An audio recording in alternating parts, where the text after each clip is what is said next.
سبحان ما أعظم شأنه لا يحد ولا يتصور ولا ينتج عن الجنس والجهاد. اما بعد، میرے محترم بھائی اور دوستوں، ابھی تک جو ہمارے پہلے ویڈیوز میں جو بیان ہو چکا وہ ہم نے پڑھا تھا کہ عربی عبارت کو ہم کیسے حل کریں گے اور ان کا ترکیبی ترجمہ، محاورتی ترجمہ وہ ہم کیسے کریں گے. تو وہ استقرائی طور پر میں نے ان کی تفصیل ذکر کی. آج جو ہماری نئی ویڈیوز ہوگی وہ اس بارے میں ہوگی، کیونکہ ترکیب میں زیادہ تر علم النحو کے ساتھ بحث ہوتی ہے. تو یہ جو آج ہم بیان کریں گے، ہم استقرائی طور پر پورا علم النحو ایک نقشے میں بیان کریں گے. اگر آپ لوگوں کو پوری کتاب زبانی یاد بھی نہ ہو لیکن یہ نقشہ ذہن میں ہو تو تب آپ لوگوں کے لیے علم النحو کے یہ اصول پہچاننے میں کوئی مشکل نہیں ہو. تو ہم بحث کر رہے ہیں انشاءاللہ تعالیٰ اس بارے میں کہ کس طرح ایک پورا علم النحو کو اس طرح ایک مقدمے کی شکل میں ذکر کیا جاتا ہے، تو ان کی تفصیل ہم کیسے سیکھیں گے. تو یہ نقشہ ذہن میں رکھیے. میں بڑی تفصیل کے ساتھ جو ہے نا گفتگو نہیں کروں گا، کیونکہ پھر بات بہت لمبی ہو جائے گی. وہ آپ لوگ اپنے مدرسین کے ساتھ اور اپنے اساتذہ کے ساتھ وہ ترتیب کے ساتھ سیکھیں گے. لیکن میں انشاءاللہ اپنے ویڈیوز میں جو آئندہ ویڈیوز ہے اس پہ ہر چیز کے ساتھ بحث بھی کروں گا اور ان کو عربی میں پہچاننے اور اردو میں پہچاننے کے لیے ان کے کچھ اشارے اور علامات کی ذکر کروں گا. تو سب سے پہلے ہم آج ذکر کر رہے ہیں کہ لفظ سے ہم بحث کرتے ہیں کہ عربی زبان میں لفظ مستعملہ، وہ لفظ مستعملہ وہ دو قسم پر ہوتے ہیں. ایک کو کہتے ہیں الفاظ کی دو قسمیں، ایک وہ کہتے ہیں مستعمل اور ایک کو کہتے ہیں غیر مستعمل. تو غیر مستعمل کو محمل بھی کہتے ہیں. تو ان کی مثال جیسے ہم کہتے ہیں یار کوئی پانی شانی پلاؤ، کوئی چائے شائے پلاؤ، تو اب چائے پانی یہ الفاظ مستعملہ ہے، اور شائے اور شانی یہ جو ہے نا غیر مستعملہ ہے، اس کو محمل کہتے ہیں. لہٰذا محمل سے ہمارا کوئی بحث ہی نہیں ہے. تو لفظ کو ہم تقسیم کریں گے، یعنی الفاظ مستعملہ کو سب سے پہلے دو قسم پر ہے. ایک کو کہتے ہیں مفرد اور ایک کو کہتے ہیں مرکب. مفرد اور مرکب. مفرد کی پہلی تین قسمیں ہیں: اسم، فعل اور حرف. ایک بندے نے ویڈیوز میں میسج کیا ہے کہ اسم، فعل اور حرف کی تھوڑی سی تحقیق کروائے. وہ انشاءاللہ میں تفصیلی کرواؤں گا، لیکن آج میں تھوڑا سا اجمالی طور پہ پورا علم النحو ذکر کرنا چاہتا ہوں. تو سب سے پہلے جب بھی کتاب کا مقدمہ شروع ہوتا ہے تو کتاب کی شروع میں اسم کی تعریف، پھر اسم کی علامات اور اسم کی مثال یہ ذکر ہوتی ہے. اسی طرح فعل کی تعریف، فعل کی علامات اور فعل کی مثالیں، حرف کی تعریف، حرف کی علامات اور حرف کی مثالیں. اسم وہ کلمہ ہے، یعنی اسم کو پہچاننے کی دو شرائط ہیں، دو قواعد اور دو ضوابط. ایک یہ کہ اسم وہ کلمہ ہوگا، یعنی وہ لفظ ہوگا، وہ لیٹر ہوگا، ٹھیک ہے، یا وہ صیغہ ہوگا، کیونکہ مختلف اعتبارات سے الفاظ کے مختلف تعبیر سے وہ گفتگو ہو سکتی ہے. جیسے علم الصرف والے لفظ کو صیغہ بولتے ہیں، علم النحو والے کلمہ بولتے ہیں، انگلش میں لیٹر بولتے ہیں. تو اسی طرح لفظ اگر وہ اسم ہے تو اسم کے دو شرائط ہوں گی. ایک یہ کہ وہ کسی ذات پر دلالت کرے گا، جیسے آپ نے اپنے بیٹوں کے نام رکھے، اپنے شاگردوں کے نام ہے، یا جتنے زید، عمر، بکر، جب جیسے زید نے آپ نے بولا اس نے ذات زید کے اوپر دلالت کیا. ایک بات. دوسری شرط یہ کہ 3 زمانوں میں کوئی زمانہ بھی اس میں نہیں پایا جائے گا۔ جب میں نے لفظ زید بولا تو زید کے ساتھ اب یہ کسی ماضی یا حال یا استقبال کے ساتھ مقید نہیں ہے۔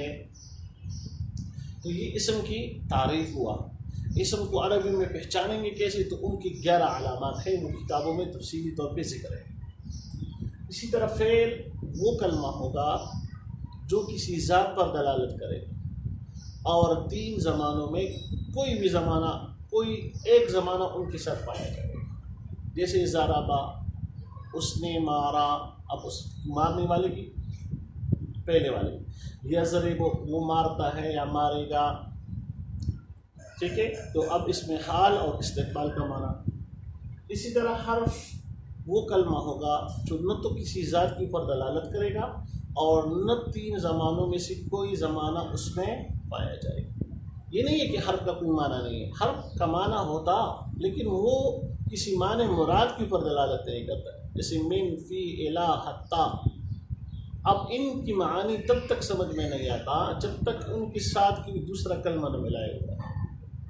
تو اسی وجہ سے حرف، اسم، فعل، حرف یہ مفرد کی اقسام میں سے ہو گیا۔ اب اسم سے زیادہ تر اسماء سے بحث علم النحو میں کیا جاتا ہے، تو اسم کو 4 طریقوں پہ تقسیم کر دیتے ہیں۔ نمبر 1 باعتبار اعراب۔ باعتبار اعراب 2 قسم پر ہے، ایک کو کہتے ہیں معرب اور ایک کو کہتے ہیں مبنی۔ معرب آباشت کے گردت بار بار، مبنی آباشت کے مانت برب قرار، جیسے پشتوں میں ایک شعر ہے، مبنی کی مثال میں چون مستقیم بخبل مقام بھی تو خزار آباد رش کو بہار رش خدا کا شانتے۔ تو اسی طرح معرب اور مبنی، پھر مبنی کی 2 قسمیں، مبنی کے 2 قسمیں ہیں، ایک کو کہتے ہیں مبنی الاصل، کیا کہتے ہیں؟ اصل، اور ایک کو کہتے ہیں مبنی المشابہ۔ مبنی الاصل 3 چیزیں ہیں۔ نمبر 1 فعل ماضی، امر اور تمام حروف، یہ کیا ہے؟ یہ مبنی ہے۔ مبنی المشابہ یہ جو مبنی نہیں ہے لیکن مبنی کے ساتھ ان کی مشابہت ہے۔ یہاں پر یہ بات تم غور سے سنیے کہ مبنی المشابہ کو غیر متمکن بھی کہتے ہیں، غیر متمکن بھی کہتے ہیں، اس میں غیر متمکن بھی کہتے ہیں۔ غیر متمکن یعنی اعراب کو جگہ نہ دینے والا۔ غیر متمکن کی کل 8 قسمیں، ایک ہے مضمرات، اسماء موصولات، اسماء اشارات، اسماء کنایات اور اسماء افعال، اسماء ظروف، تقریباً یہ 8 قسمیں ہیں۔ اب یہ مبنی المشابہ کیوں ہیں؟ اس کا وجہ کیا ہے؟ تو وجہ اس کا یہ ہے کہ ان کی مشابہت مبنی کے ساتھ ہے۔ کیسے؟ یعنی ان 8 مبنیات میں سے جیسے مضمرات ہو گیا، اسماء موصولہ، صلہ، ان کی مشابہت حروف کے ساتھ ہے۔ جیسے کہ حروف جب تک ان کا معنی سمجھ میں نہیں آتا جب تک ان کے ساتھ کسی اور کلمے کو نہ ملائے، اسی طرح ان کا معنی بھی سمجھ میں نہیں آتا۔ اسی طرح بعض اسماء ان کی مشابہت وہ فعل ماضی کے ساتھ ہے، جیسے اسماء افعال 2 قسم پر ہے، ایک وہ جو فعل ماضی کے معنی میں ہے ہاتھ بعودہ کے معنی میں، اسی طرح امہل کے معنی میں رویدہ و بلہا۔ تو اب دیکھیے ان کی مشابہت 3 چیزوں کے ساتھ ہوا، فعل ماضی، امر اور تمام حروف کے ساتھ۔ اب اگر آپ سے کوئی یہ بات پوچھے کہ بھائی ان کی مشابہت ان کے ساتھ ہے تو یہ مبنی کیوں نہیں ہے، تو ہم ان کو بتائیں گے کہ بھائی یہ مبنی اس وجہ سے نہیں ہے کیونکہ ان کی جو شکل شباہت ہے وہ کس کے ساتھ ہے؟ وہ اسماء کے ساتھ ہے، ٹھیک ہے؟ پھر اگر کوئی یہ بات کہے کہ بھائی چلو ٹھیک ہے ان کی شکل و شباہت اسم کے ساتھ ہے تو ان کو معرب ہی کہو، کیونکہ اسماء میں اصل معرب ہے اور افعال میں بنا ہوتا ہے، تو اب اس کو آپ معرب ہی کہو، پھر اس کو آپ اس میں غیر متمکن کیوں کہہ رہے ہو یا مبنی المشابہ کیوں کہتے ہو؟ تو ہم کہتے ہیں کہ بھائی اس کی جو شکل ہے وہ کس کی ہے؟ وہ اسماء والی ہے، لیکن ان کا جو معنی ہے وہ کس کا ہے؟ وہ مبنیات کا ہے، لہٰذا نہ ہم نے اس کو مورب کہا اور نہ اس کو ہم نے مبنی کہا، بلکہ ہم نے اس کو کہا مبنی المشابہ یا اس میں غیر متمکن۔ یہ بات سمجھ میں آ گیا ہے؟ تو اعراب کی جو دوسری قسم ہے مبنی المشابہ، اس میں غیر متمکن۔ اب یہ بات ذہن میں نشین رکھیے، مورب کی تمام پہلی مضارع اور اس متمکن جب ترکیب میں آ جائے، صرف یہ دو مورب ہیں، ان کے علاوہ تمام کے تمام یہ کیا ہے؟ یہ مبنیات ہیں۔ اب اگر زید عمر بکر یہ اگر ترکیب سے ہٹائے تو یہ اس کے اوپر کوئی اعراب نہیں پڑے گا، کیونکہ اس کا عامل کوئی نہیں ہے، تو یہ پھر مبنیات میں سے ہوگا۔ ہاں، اب مورب کے اعراب کل کتنے قسم پر ہے؟ تو مورب کی کل اعراب وہ 16 قسم پر ہے، اس میں متمکن کی کل اعراب 16 قسم پر ہے، 16 قسم پر ان کے اعراب ہے۔ ایک اعراب بالحرکت، اعراب بالحرکت، اور ایک وہ کہتے ہیں اعراب بالحروف۔ اعراب بالحرکت کی دو قسمیں ہیں، اعراب بالحرکت لفظاً، اعراب بالحرکت تقدیراً۔ اسی طرح حروف کی بھی دو قسمیں ہیں، اعراب بالحرکت لفظاً، اعراب بالحروف تقدیراً۔ تو تقریباً پہلے قسم کی جو 16 قسم ہیں، اس ہدایت النحو کافیہ شرح جامی میں تقریباً 9 قسموں میں اس کے احکامات ذکر ہیں۔ حکم یعنی اثر مرتبہ، حکم کے اعتبار سے یہ ان کے 9 حکم احکام ہیں، یعنی 9 حکم ان کے اوپر مرتب ہوتے ہیں، لیکن ان کے اعراب 16 جگہوں پہ ہوتی ہے۔ تو جن میں پہلی 7 ہیں اس کو کہتے ہیں، وہ 7 پہلی 7 قسمیں اس کے لفظاً اعراب بالحرکت لفظاً کے ہیں، پھر اس کے بعد 6 جگہ وہ اعراب بالحرکت لفظاً کے ہیں، پھر اعراب بالحروف لفظاً کے ہیں، پھر آخری 3 جو ہے وہ اعراب تیسری 3 وہ اعراب بالحرکت تقدیراً کے ہے، اور پھر چوتھے نمبر پر اعراب بالحروف تقدیراً کے ایک قسم اس میں منقوص ہے، جبکہ وہ یا متکلم کی طرف ان کی اضافت ہے۔ تو یہ باعتبار اسم کے اعراب ہو گئے تفصیلی طور پہ۔ اب اس کے بعد مورب کی ایک اور تقسیم کر رہے ہیں کہ مورب کی اعراب 3 قسم پر ہے، رفع، نصب، جر۔ رفع، نصب، جر۔ اب وہ کون کون سی جگہ ہے جہاں پر رفع آتا ہے، وہ کون کون سی جگہ ہے جہاں پر نصب آتا ہے، اور وہ کون کون سی جگہ ہے جہاں پر جر آتا ہے؟ تو رفع ان جگہوں میں آتا ہے، 8 جگہوں میں رفع آتا ہے، جس کو مرفوعات کے ساتھ تعبیر کرتے ہیں۔ اسی طرح نصب وہ 12 جگہوں پہ آتا ہے، اور جر 1 جگہ پہ آتا ہے۔ وہ اگر لفظاً ہو تو حرف جر کے ساتھ ہے، اگر وہ حرف جر کے ساتھ ہو تو مضاف مضاف کے لیے تقدیر پھر اس اعتبار سے 2 لیکن 1 قسم۔ تو یہ ان کی رفع، نصب، جر، مرفوعات 8، منصوبات 8، 12 اور مجرورات 1 یا 2، اگر دونوں کے اعتبار سے، اگر لفظ کے اعتبار کر لیں تو 1 حرف جر کے ساتھ، اگر حرف جر کے ساتھ نہ ہو، اضافت کے ساتھ ہو پھر 2۔ تو یہ بات ہے، یہ بات باعتبار اعراب۔ اعتبار اعراب ایک اور بات ہے کہ چند چیزیں ایسی تھی جو جس طرح مرفوعات، منصوبات، مجرورات ہوتے، ان کے قواعد ہوتے، تو ان کی وہ بھی اعراب میں ماقبل کتابیں تھے، تو اس کو کہتے ہیں توابع۔ تو مرفوعات، منصوبات، مجرورات کے بعد اکثریت ہدایت النحو کافیہ شرح جامی میں یہ توابع ذکر کرتے ہیں۔ توابع، توابع، توابع کل صفت، تاکید، بدل، عطف بیان اور عطف بالحرف،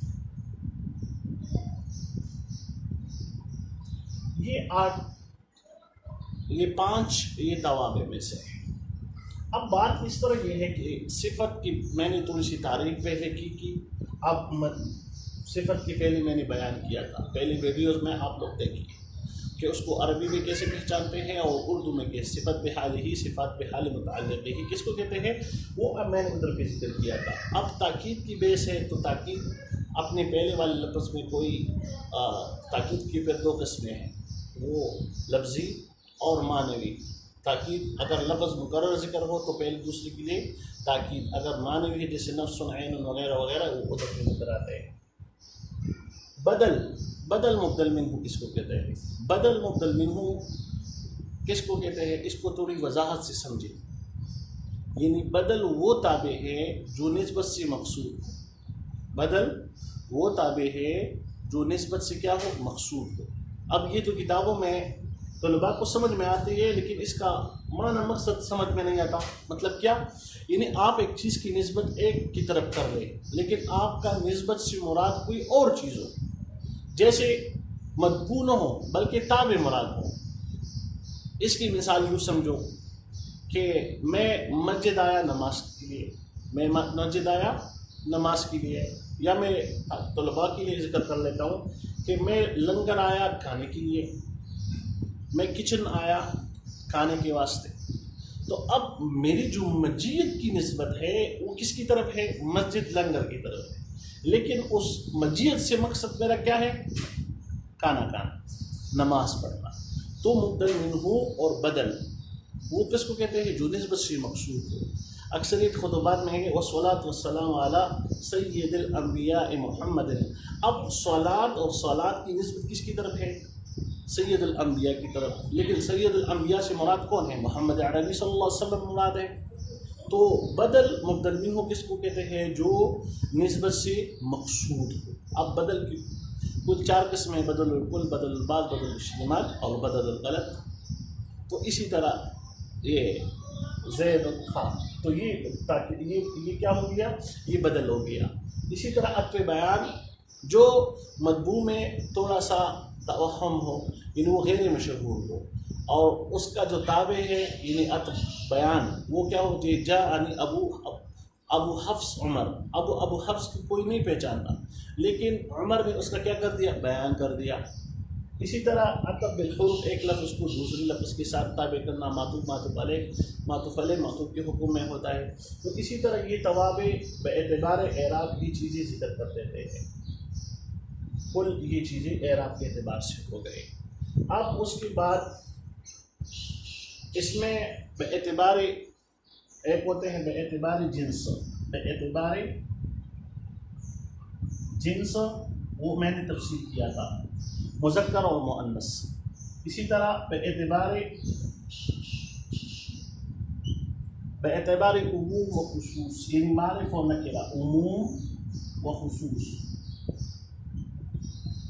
چوتھی نمبر پہ باعتبار عدد، باعتبار عدد، واحد، تثنیہ اور جمع۔ یہ بات تفصیلی ذکر ہو گئی۔ اب اس کے بعد فعل کی باعث ہے وہ انشاءاللہ میں اگلے ویڈیو میں ذکر کروں گا۔ یہاں پہ تھوڑے سے حرف کے لیے، کیونکہ زیادہ تر حرف کا استعمال وہ کس میں ہوتا ہے؟ علم النحو میں استعمال ہوتا ہے، تو اسی وجہ سے یہاں پر تھوڑا سا استعمال کرتا ہوں۔ فعل کا میں انشاءاللہ اگلے ویڈیو میں مکمل تفصیل ذکر کروں گا۔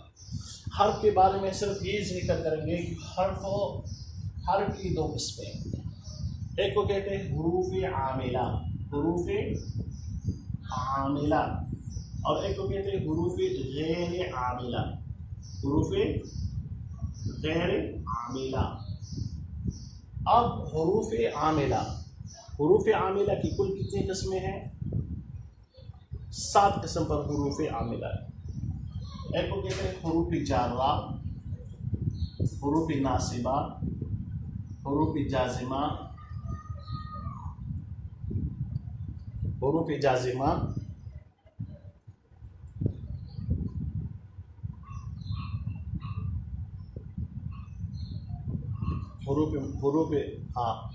حروف مشبہ بالفعل، حروف ناصبہ، حروف جازمہ، اور